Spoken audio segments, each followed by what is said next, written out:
Yeah, so the idea of this thesis is to explore using the adaptive chirplet transform as a feature extraction method for EEG-based sleep stage detection. So it's a bit of a mouthful. Essentially, EEG is a very complicated and noisy signal that comes out of your brain waves, like how your neurons are interacting. Humans are really bad at distinguishing, like picking out an EEG signal and be like, oh, this is what's going on.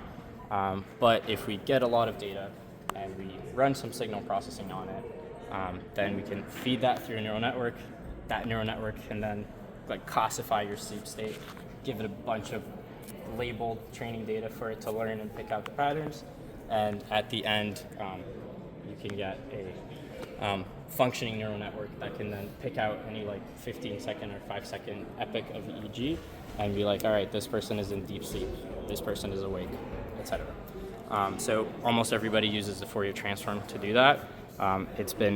It's just a very common thing. It's very easy to implement. It takes like a one line function on Python, but the problem with it is that it only maintains frequency information. So it takes your information from the time domain to the frequency domain, whereas the chirplet transform allows you to maintain both time and frequency, which is very important for EEG because you care not only about what frequencies are present in your signal, but also when they're changing and how they're changing. Like that's what's going to be able to tell you like what's going on under the brain.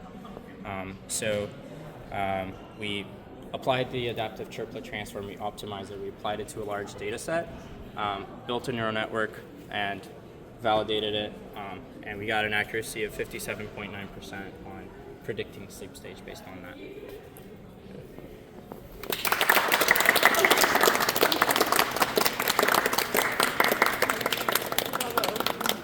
Yeah.